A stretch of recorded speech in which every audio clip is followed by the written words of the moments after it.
एक बार फिर audio book available पर आपका स्वागत है। पिछली वीडियो में हमने कलेक्टर साहिबा उपन्यास के 12वें अध्याय तक सुन लिया था। आज हम उसके आगे के अध्याय सुनेंगे। बिना किसी रुकावट के इस उपन्यास को पूरा सुनने के लिए हमारे चैनल को सब्सक्राइब जरूर करें। अध्याय 13 मुखर्जी नगर की गपशप। दिल्ली के जीटीबी नगर की कैंपस लाइब्रेरी के बाहर हम एक दर्जन भर मित्र बैठे हुए थे। हमारे ग्रुप में गर्मा गर्म चल रही बहस के बीच विद्या आई और बोली, मैंने 50 मॉक टेस्ट का 3 बार रिवीजन कर लिया है। और गिरीश तुमने? मैं तो विशन पिटी 365 पर अटका हूँ। बीच में ही सुमित बोल उठा, तुम लोग रिवीजन कर रहे हो, मेरा तो सिलेबस भी पूरा नहीं हुआ है। तुम लोग पढ़ रहे हो, मैं तो पढ़ाई शुरू करने के बारे में सोच रहा हूँ। लवगुरु ने कहा। लवगुरु भैया तो गूगल में सर्च कर रहे थे कि 2 महीने में आईएएस प्री कैसे निकालें। सुमित ने लवगुरु की असलियत सबके सामने लाकर रख दी। 2 महीने में कांस्टेबल की परीक्षा न निकले, आईएएस प्री क्या घंटा निकलेगा। पर लवगुरु कहाँ चुप रहने वाला था। सुमित तू जो कहना चाहता है कह, अपने अंदर का लावा बाहर आने दे। माना कि तुम्हें भौंकना आता है, पर याद रखना हमें सिर्फ थूकना आता है। जब भी यूपीएससी का फाइनल रिजल्ट आता है तो नए नवेले ग्रेजुएट लड़के गूगल में सर्च करते हैं, how to clear UPSC in just 3 months, how to prepare UPSC current affairs in 1 month. UPSC इतना आसान होता तो हर गली मोहल्ले में से एक आईएएस निकलता। कुछ इनसे भी ऊंचे दर्जे के सिरफिरे तो गूगल में सर्च कर रहे होते हैं कि आईएएस की तैयारी करने के दौरान गर्लफ्रेंड बनाने के फायदे और नुकसान क्या क्या हैं। मुख्य परीक्षा से डर नहीं लगता साहब, प्री से लगता है। उसमें 3 फेल हो गया मैं, मेंस देता तो कभी फेल नहीं होता। पता है, मैं 2016 में आईएएस प्री परीक्षा में पूरी तरह फेल हुआ। 2017 में कुछ नंबरों से रह गया और इस बार केवल 1 नंबर से प्री में रह गया। इम्प्रूवमेंट तो हो रहा है। रविकांत ने घोर आशावादी अभ्यर्थी का परिचय देते हुए कहा। इतने भी आशावादी मत रहो, अच्छे से मेहनत करो और एक ही प्रयास में यूपीएससी क्लियर कर लो, नहीं तो अगली बार आओगे और कहोगे कि इस बार कम से कम मुख्य परीक्षा तो दी, फिर 2021 में कहोगे कि मुख्य परीक्षा कुछ नंबरों से रह गई, और तब तक फाइनल अटेम्प्ट आ जाएगा। लवगुरु ने कहा। और तुम्हारी तोंद क्यों निकलती जा रही है? सुमित ने पूछा। बेटा एक बात समझ लो, अगर पेट बाहर निकल रहा है तो इसका मतलब यूपीएससी की तैयारी सही चल रही है। इससे पता चलता है कि लड़का केवल और केवल पढ़ाई कर रहा है। उसके पास घूमने और एक्सरसाइज करने का भी टाइम नहीं है। मैंने लवगुरु का पक्ष लेते हुए कहा। वैसे इस बार तो पिटी 365 करंट अफेयर्स को घोलकर पी जाऊंगा। लवगुरु ने कहा। यूपीएससी कभी भी नियम बदल सकता है, कर्ट पूछे ही नहीं तो। वैसे एक बात तो है, हम पिटी 365 पढ़ते पढ़ते एनपीए बन गए, लेकिन सिलेक्शन का अता पता नहीं है। सुमित ने कहा। अच्छा भैया, सुना है विशन आईएएस बेस्ट है। दिल्ली विश्वविद्यालय से स्नातक कर रहे और यूपीएससी की हमारी मंडली के नवागंतुक गौरव ने यह बात कही। हमें यूपीएससी के बारे में ज्ञान मत पेल, तेरी उम्र का हमारा बेटा है। लवगुरु ने अंगड़ाई लेते हुए बोला। लवगुरु भाई, हम सब आपको ज्ञानी बाबा इसलिए तो कहते हैं। मुखर्जी नगर में 2-4 साल और रहोगे तो तुम्हें भी हर कोई ज्ञानी बाबा कहेगा। मैंने स्कॉच पीते हुए कहा। जॉब नहीं कर रहे हैं यह इम्पोर्टेंट नहीं है, यूपीएससी की तैयारी कर रहे हैं यह इम्पोर्टेंट है। लवगुरु ने चेहरे पर आत्मविश्वास लाते हुए कहा। सुमित भाई ये बताओ, जब ज्योग्राफी ऑप्शनल यूपीएससी में इतना पिट रहा है तो फिर ज्योग्राफी क्यों रखा है? लाइफ में अपन को कुछ डेयरिंग करना था इसलिए। अच्छा सुमित, जीवन का वर्णन 4 शब्दों में करो, मैंने पूछा। यूपीएससी ने लगा दी। सुमित ने तपाक से जवाब दिया। मंजिल की सीढ़ियां चढ़ते जाओ, ससुरी कभी तो खत्म होगी। एक बात कहें गिरीश भाई, गर्लफ्रेंड के चक्कर में पड़े रहोगे तो घंटा बैब नहीं निकलेगा आईएएस एग्जाम। बस मंगेरी लाल की तरह हसीन सपने देखते रह जाओगे। अमित ने कहा। My girlfriend is already an IAS officer. वैसे मैं भी बन ही जाऊंगा। मुझे तो तुम्हारी बात में थोड़ी जलन की बू आ रही है। लक्ष्मीकांत रिवाइज करने का मन बनाया था आज तुमने। उधर गर्लफ्रेंड का फोन आ गया और सारा टाइम सोना बेबी करते करते निकल गया। लवगुरु ने झिड़का। सुनने में आ रहा है हमारे जैसे फेसबुक यूजर्स का डाटा चोरी हो गया है भाई। सुमित ने विषय बदला। खुद के लिए भले ही तेरा वजूद 2 कौड़ी का हो सुमित, लेकिन ग्लोबल लेवल पर तेरी प्राइवेसी तो बड़ी अनमोल निकली रे भाई। लवगुरु ने बेंच पर बैठते हुए कहा। अच्छा ये बताओ कि राजनेता कथनी और करनी क्यों रखते हैं? मैंने पूछा। राजनेताओं को यह अच्छे से पता होता है कि कथनी और करनी में अगर भेद न हो तो कोई माय का लाल चुनाव नहीं जीत सकता। वर्तमान समय की राजनीति तो यह है कि राजनेता लोग ऊंचे आसमान में पतंगे उड़ाते रहते हैं और पब्लिक चरखी पकड़े रहती है। नेता लोग कभी रिटायर नहीं होना चाहते, वे अंतिम घड़ी तक आईसीयू में ही सही लेकिन देश सेवा करने के लिए लालायित रहते हैं। सेवा कितनी होती है पता नहीं, पर आम आदमी को सिर्फ खाने के लिए ठोकर और पीने के लिए आंसू नसीब होते हैं। सुमित ने चेहरे पर गंभीर भाव लाते हुए कहा, नेता कहते हैं कि चुनाव जिता 2 अच्छे दिन आएंगे, लेकिन अच्छे दिन तो दूर दूर तक नहीं दिख रहे हैं। अच्छे दिन तो तभी आएंगे जब बुरे दिनों का कोटा पूरा हो जाएगा। वैसे बुरे दिन आदत में शुमार हो जाए तो वे उतने बुरे नहीं लगते। मैंने कहा, ये सब छोड़ो यार, एक बात सोच रहा था मैं बहुत दिनों से। यदि जातिगत आरक्षण खत्म कर दिया जाए तो क्या जातिवाद खत्म हो सकता है? तुम लोगों को क्या लगता है? लवगुरु ने विषयांतर करते हुए पूछा। ऐसा नहीं है कि जातिवाद नामक दैत्य के प्राण रिजर्वेशन नामक तोते में बसते हैं। बस उस तोते की नस मरोड़ दो तो देश से जातिवाद बिल्कुल खत्म। लोग आज भी शादी रचाते समय जाति उपजाति गोत्र देखते हैं और इसे अपनी आन मान समझते हैं। फिर हम यह उम्मीद कैसे रखें कि जातिवाद खत्म हो जाएगा? ये तो दिवास्वप्न देखने जैसी बात होगी। लवगुरु भाई, आपने ध्यान दिया, गिरीश तो जेंटलमैन बन गया यार। लेडी लक का जादू, मैनर्स से लेकर पेशेंस तक एंजल की छाप दिखाई पड़ रही है अपने गिरीश बाबू पर। गिरीश भाई, आपकी प्रेम कहानी मुकम्मल है। एक ऐसी कहानी जिसमें बेचैनी है, इंतजार भी है और एक दूसरे को पाने की छटपटाहट भी है। सुमित ने कहा, अखबारों में पढ़ा होगा या चैनलों में सुना होगा कि पूरे देश विदेश में गांव गांव तक बिजली पहुंच गई है और देश की इकोनॉमी $5 ट्रिलियन की बनने के लिए सरपट दौड़ रही है। मैंने सुमित की टिप्पणी को अनसुना करते हुए बात बदली। ये तो सरासर सरकार की हार और तथाकथित अच्छे दिनों की विजय है। लवगुरु ने चटकारे लेते हुए कहा, वैसे सच्चाई यह है कि मैं तो इतना अज्ञानी हूं कि मुझे ये भी पता कि ट्रिलियन में कितने शून्य लगते हैं। अरे लोमड़, अरे गीदड़, अबे लंपट, अबे लीचड़, अबे गोबर, अबे कीचड़, अरे नाशुक्रे, इतना भी नहीं पता? सुमित ने मजे लेते हुए कहा, वैसे सच बात तो यह है कि मुझे भी नहीं पता। तो यूपीएससी छोड़ दे, तेरे से नहीं होगा क्या? जब लास्ट बॉल में 6 रन चाहिए होते हैं तो धोनी गेंद खेले बगैर ही पवेलियन चला जाता है। नहीं ना, क्या पता लास्ट बॉल पर छक्का जड़ दूं।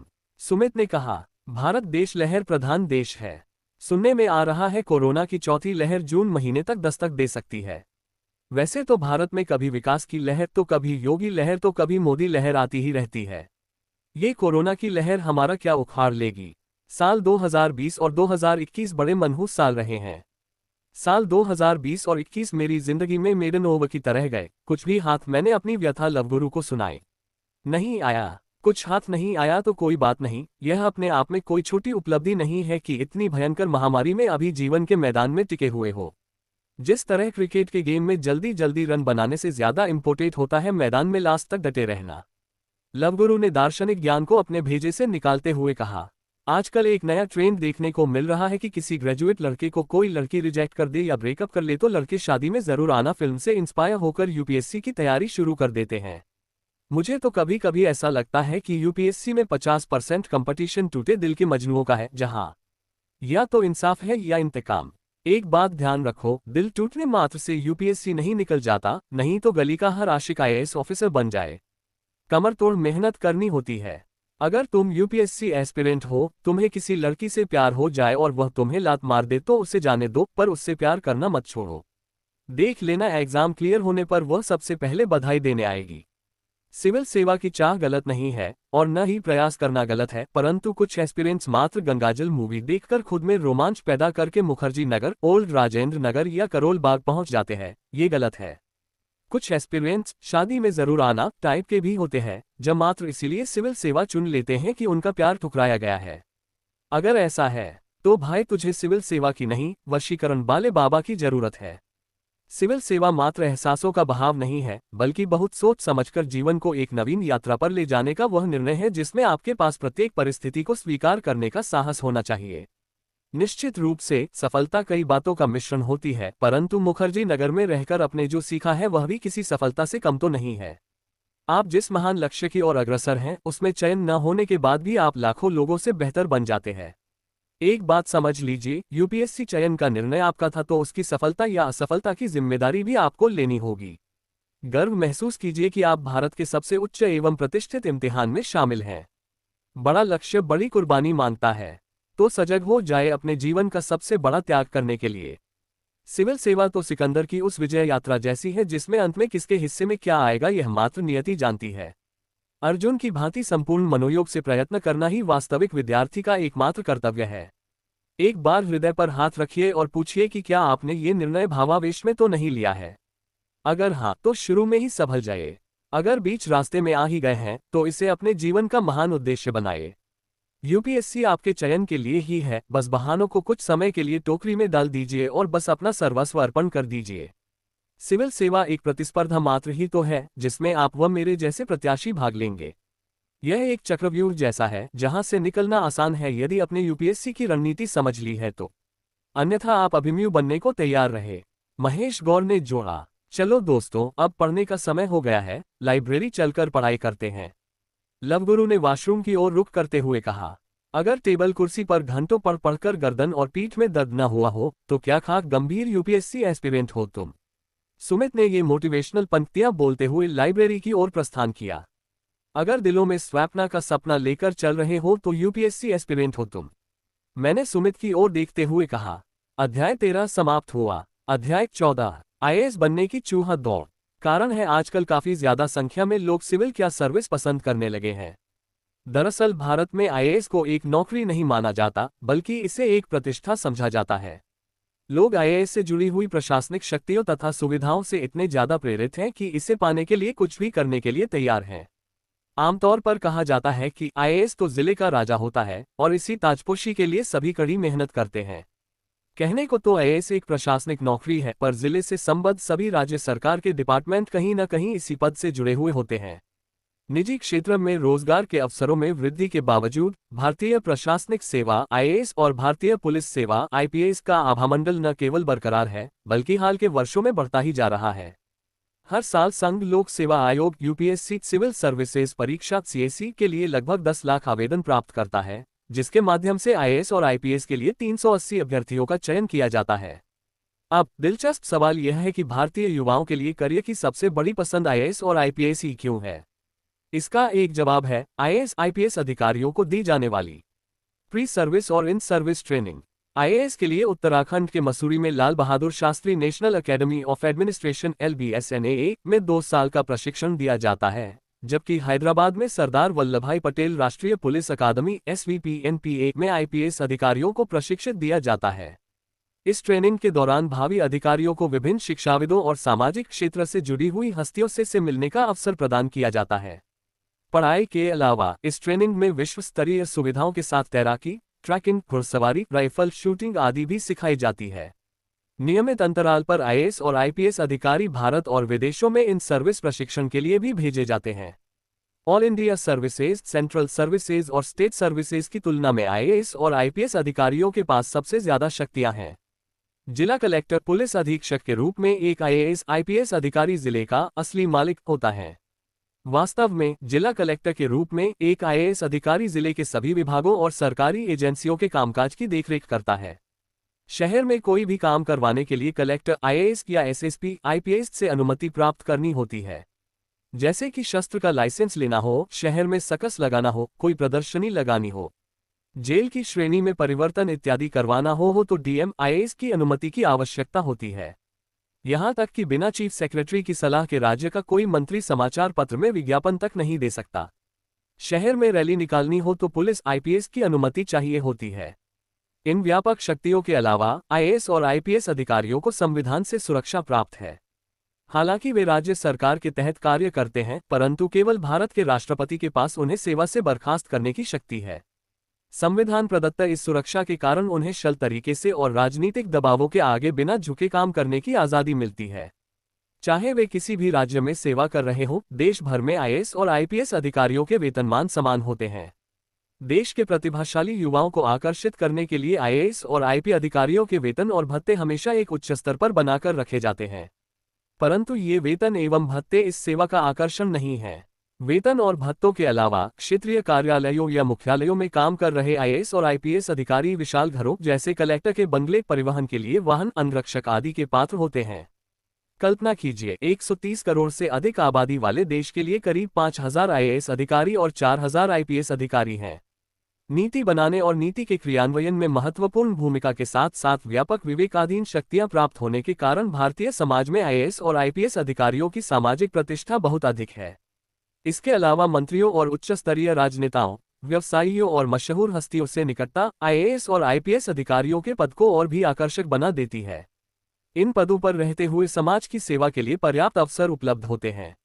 आईएएस अधिकारी कल्याणकारी योजनाओं को बनाने और उनके क्रियान्वयन में एक एक महत्वपूर्ण भूमिका निभाते हैं, जो आम आदमी के जीवन को सबसे ज्यादा प्रभावित करती है। विकास के लिए कानून व्यवस्था का ठीक होना अनिवार्य, जिसके लिए आईएएस और आईपीएस अधिकारी ही जिम्मेवार हैं। आईपीएस अधिकारी कानून और व्यवस्था को बनाए रखने के लिए वचनबद्ध हैं तथा संकट की किसी भी परिस्थिति में वे विभिन्न समुदाय के नेताओं के साथ परामर्श करके शांति बहाल करने और आपराधिक गतिविधियों को नियंत्रित करने के लिए प्रयास करते हैं। वास्तव में आईएएस आईपीएस अधिकारियों की जीवन शैली इस सेवा का सबसे बड़ा आकर्षण बिंदु है। इन अधिकारियों को कार्य की व्यस्तता के साथ साथ जीवन जीने की भरपूर सुविधाएं उपलब्ध हैं। सरकार और साथ ही समाज में सम्माननीय जगह होने की वजह से उन्हें खेल, संगीत, शिक्षण आदि से जुड़े गैर सरकारी संगठनों से जुड़ने का मौका मिलता है। शहर के महत्वपूर्ण क्लबों, संघों और संगठनों में कई बार उन्हें अध्यक्ष के रूप में चुना जाता है और इससे उन्हें उन संगठनों के कामकाज में सक्रिय भूमिका निभाने के लिए पर्याप्त मौका मिलता है। आईएएस और आईपीएस की अनूठी विशेषता यह है कि इन अधिकारियों को स्थानीय स्तर, जिला और राज्य, राष्ट्रीय स्तर और अंतर्राष्ट्रीय स्तर पर देश की सेवा करने के अवसर मिलते हैं। हालांकि आईएएस और आईपीएस अधिकारियों को किसी राज्य विशेष में तैनात किया जाता है, लेकिन कुछ अंतराल के बाद उन्हें संघ सरकार की सेवा करने का अवसर प्रदान किया जाता है। ये अधिकारी केंद्र तथा केंद्रीय संगठनों में, विभिन्न मंत्रालयों और विभागों में प्रतिनियुक्ति पर जाते हैं। आईपीएस अधिकारी विभिन्न क्षमताओं में केंद्रीय सशस्त्र पुलिस बलों सीआरपीएफ में शामिल होते हैं। अंतर्राष्ट्रीय स्तर पर आईएएस अधिकारी वैश्विक अंतर सरकारी संगठनों जैसे कि संयुक्त राष्ट्र, विश्व बैंक समूह, विश्व व्यापार संगठन आदि में भारत का प्रतिनिधित्व करते हैं। आईपीएस अधिकारियों को अनुसंधान और विश्लेषण विंग रॉक की इकाइयों में विदेशों में तैनात किया जाता है, जो भारत की प्राथमिक विदेशी खुफिया एजेंसी है। सेवानिवृत्त आईएएस और आईपीएस अधिकारियों के लिए सरकार के भीतर और बाहर प्रचुर अवसर उपलब्ध होते हैं। सेवानिवृत्ति के बाद संघ लोक सेवा आयोग, यूपीएससी, वित्त आयोग, चुनाव आयोग आदि संवैधानिक निकायों के लिए आईएएस अधिकारी नियुक्त किए जाते हैं। इसी तरह राज्य सरकारें भी राज्य लोक सेवा आयोगों और सार्वजनिक निगमों में सेवानिवृत्त आईएएस अधिकारियों की नियुक्त करती हैं। निजी क्षेत्र में भी सेवानिवृत्त आईएएस और आईपीएस के लिए कई अवसर होते हैं। वास्तव में कई अधिकारियों ने हाल के वर्षों में स्वैच्छिक सेवानिवृत्ति सेवा वीआरएस लेकर निजी कंपनियों में बड़े पदों अधिकारियों पर तैनाती ली है। इतनी सुविधा तथा सामाजिक प्रतिष्ठा के कारण सभी विद्यार्थी अपने जीवन काल में एक बार तो जरूर ही आईएएस आईपीएस बनने के बारे में सोचते हैं। कोरोना काल की पहली लहर के बाद प्रेमसुख डेलू, जो गुजरात कैडर के आईपीएस थे, उन्होंने शादी करने का प्लान बनाया। मैंने और एंजल ने भी शादी में शिरकत की। जब शादी में जाने के लिए एंजल सज संवर रही थी तो एंजल की छोटी बहन प्रिया ने उनके रूम में एंट्री ली और चुटकी लेते हुए कहा, सज रही हो सजना के लिए। जब एंजल ने कोई प्रतिक्रिया नहीं दी तो प्रिया बोली, बहन तुझे हुआ क्या है? खुशी से मुखड़ा चमक दमक रहा है। ओह, समझी, पुरुष मित्र से मिलकर आ रही है। आज तो पूरा मन कर रहा है कि मैं मम्मा को बता ही दूं कि उनकी प्यारी और लाडली का बॉयफ्रेंड है और वह उससे यदा कदा मिलती है। बता दे मुझे कि फर्क पैदा। पता है मम्मी को कोई ऐतराज नहीं होगा। वह तेरी तरह संकीर्ण मानसिकता वाली थोड़ी ही है। हमारी मम्मी स्मार्ट, पढ़ी लिखी और वुमन एम्पावरमेंट की मिसाल है। शी वॉट माइंड, वह जमाने के साथ चलना जानती हैं। एंजल ने प्रिया की पीठ पर धौल जमाते हुए जताया कि वह उससे उम्र, अनुभव और बुद्धि में बड़ी है और वह छोटी है, इसलिए ज्यादा हवाबाजी न करे। शादी का पंडाल मेहमानों से भर चुका था। शादी की धूमधाम से वातावरण गूंज रहा था। मैंने एंजल से पूछा, क्या ख्याल है जनाब का? क्यों न एक ही खर्चे में 2 शादियां हो जाएं? एक आईएएस की तथा एक आईपीएस की। आम के आम और गुठलियों के भी दाम। अच्छा जी, वैसे मेरे लिए दूल्हा कहाँ है? एंजल ने कहा, आसपास नजर दौड़ाओ, क्या पता कोई दीदार कर रहा हो। मैंने उत्तर दिया। उन्होंने प्रेमसुख डेलू की शादी में हल्के ग्रे सिल्क रंग की साड़ी पहन रखी थी। उस दिन उसके चेहरे पर दिव्यता महसूस हो रही थी। तमाम तैयारियों के बीच हमारे नयन एक दूसरे पर आकर अटक जाते। मैं जब भी उनकी तरफ देखकर मुस्कुराता तो वह भी हौले से मुस्कुरा देती। सब कुछ पूरी शिद्दत से निपटाते हुए भी उसकी आंखें बार बार मेरे नैनों पर आकर अटक जाती। मैं उन्हें ऐसे खिलकर देख रहा था जैसे बसंत आने पर फूल खिल जाते हैं। एक सुंदर और दिव्य दृश्य के समक्ष मेरा तन मन झूम रहा था और रोम रोम खिल रहे थे। वो इस दुनिया की नहीं लगती थी। उनकी आहट से ही मेरे दिल की धड़कनें बढ़ जाती, सांसें ऊपर नीचे होने लगती। मैं मन ही मन ये सोचकर खुश हो रहा था कि हौले हौले हो जाएगा प्यार। मैं अधूरा है तुम्हारे बिना, जैसे चांद अधूरा होता है चांदनी के बिना। इजाजत हो तो मैं भी तुम्हारे पास आ जाऊं, देखो न चांद के पास भी तो एक सितारा है। मैंने रोमांटिक लहजे में कहा। तो रोका किसने है? वैसे ब्लू जीन्स और व्हाइट कॉटन शर्ट के साथ, गिरीश तुम डैशिंग दिख रहे हो। अच्छा जी, आपको पसंद आया? किलिंग स्माइल के मालिक हो तुम। तुम्हारी स्माइल पर तो 50 लड़कियां मर मिटे। मुझ पर 50 लड़कियों को मरने मिटने की जरूरत नहीं है, बस तुम ही मर जाओ काफी है। जब तू दांतों में क्लिप दबाकर खुले बाल बांधती है, कसम से एक बार तो जिंदगी वहीं रुक जाती है। तेरी सिर्फ एक झलक ने खरीद लिया हमें, बहुत गुमान था हमें कि हम बिकने वालों में से नहीं हैं। एंजल ने कहा। वाह क्या बात है। तुझे जब से मैंने धड़कनों में बसाया तो धर भी बोल उठी। अब मजा आ रहा है धक धक करने में। अच्छा जी, एक शेर मुझे भी याद आ रहा है, रोका बहुत कि राज ए इश्क बयां न हो, पर संभव कहाँ था कि आग लगे और धुआं ना हो। वाह जी वाह, आपको देखकर गगन के तारे भी मेरी तरफ क्रोधित हो रहे हैं और पूछ रहे हैं कि हमारा एक तारा तुम्हारे पास कैसे? लगता है गिरीश, आज गुलाब जामुन की जगह शादी में कुछ शेर खा लिए हैं आपने। उन्होंने कहा। अपने यहाँ शादियों में जैसा माहौल होता है, दूल्हे के फूफा और दुल्हन के जीजा जैसे शराब में डूबकर नागिन डांस करते हैं, उससे शरीफ आदमी तक सकुचा जाता है, देवता तो उससे कई गुना ज्यादा सकुचाते होंगे। लेकिन क्या करें, शरीफ लोगों और देवताओं दोनों को शादियों में अपनी मौजूदगी दर्ज करवानी ही पड़ती है। मैंने एंजल से कहा। हमारे समाज में शादी मेले जैसी भीड़भाड़ वाली ही होती है ना? लोग ढोंग और दिखावा इतना ज्यादा करते हैं कि नाटकों में होने वाले दिखावे इनसे पीछे छूट जाते हैं। आजकल केवल रहन सहन में ही नहीं, रिश्तों के मामले में भी दिखावा बढ़ने लगा है। जीवन में अब पहले जैसी सहजता नहीं रही। एंजल ने कहा। हाँ, मैंने सहमत होते हुए कहा। यह समझना जरूरी है कि कर्ज लेकर महंगी शादी, चमकदार बड़े बड़े टेंट और एक दिन के लिए बारात में 20 गाड़ियां, डीजे, ढोल ताशे बजाने से कोई आपको अंबानी नहीं समझने लगेगा। एक दिन शेरवानी और घोड़े पर बैठकर नकली राजा बनने के लिए आपको कई सालों तक खच्चर बनकर काम करना पड़ेगा। बारात रवानगी फॉर्च्यूनर में और अगले दिन वहीं सीडी डीलक्स पर नजर आएंगे, तो फिर ये दिखावा क्यों? होना तो ये चाहिए कि शादी समारोह को सादे सरल तरीके से करें, दहेज लेने देने से परहेज करें, दिखावटी दुनिया से बाहर निकले और हकीकत का सामना करें। अगर भविष्य में तनाव मुक्त जीवन जीना है तो कर्ज लेकर घी पीना बंद करें। आज हर एक को ये संकल्प जरूर करना चाहिए कि न तो कर्ज वाली बहू लाएंगे और न ही कर्ज वाली बेटी देंगे। सार ये है कि खुशी मनाए जरूर, मगर अपने सामर्थ्य से बाहर जाकर नहीं। प्रेमसुख जी आईपीएस ऑफिसर हैं, तो उनके लिए ये खर्चा ज्यादा नहीं है, वह तो मैनेज कर लेंगे, लेकिन बाकी लोगों को अपनी क्षमता और सामर्थ्य के अनुसार शादी पर खर्च करना चाहिए। किसी की देखा देखी नहीं करनी चाहिए। वस्त्रों की उपयोगिता शरीर के लिए होनी चाहिए, न कि प्रदर्शन के लिए। कपड़ों को भी बहुत ज्यादा दिखावे की चीज नहीं बनाना चाहिए। अफसोस की बात यह है कि शादियों में दिखावा जितना बढ़ रहा है, दहेज प्रथा जैसी बुराइयां भी बढ़ती जा रही हैं, क्योंकि दिखावेपन की संस्कृति में आखिरकार पैसों की कीमत ही बढ़ रही है। एंजल ने कहा। एक व्यक्ति ने शादी में जितना धन खर्च किया तथा शान दिखाई, दूसरा व्यक्ति उससे दुगनी शान दिखाना चाहता है, चाहे इसके लिए उसे कर्ज ही क्यों न लेना पड़े। समाज का अहम हिस्सा होने की वजह से जाने अनजाने हम सब दिखावे की कल्चर से प्रभावित हो रहे हैं। उन्होंने जोड़ा। हर व्यक्ति को स्वयं से प्रश्न करना चाहिए कि जो आप नहीं है उसका दिखावा क्यों। इस महीन अंतर को भी समझने की जरूरत है कि जीवन में दिखावट जरूरी है, लेकिन दिखावटीपन गैर जरूरी। आज के समय में दिखावे की मुख्य वजह इच्छाओं का बढ़ना है, इसलिए इन पर नियंत्रण करना चाहिए और अपनी वर्तमान परिस्थिति को स्वीकार करते हुए विकास करना चाहिए। हमें अपने पूर्वजों की सादा जीवन उच्च विचार वाली कहावत का ध्यान रखते हुए बुद्ध के मध्यम मार्ग पर चलना चाहिए। दूसरों की नज़र में अच्छा बनने के लिए झूठा दिखावा करना, यानी दिखावे हुए अपना भरी जिंदगी, बिल्कुल भी उचित नहीं कही जा सकती। दूसरों की तरह दिखने का विचार हमारा बहुत नुकसान करता है। जो लोग दिखावे में विश्वास करते हैं वे हमेशा बेचैन फिरते हैं।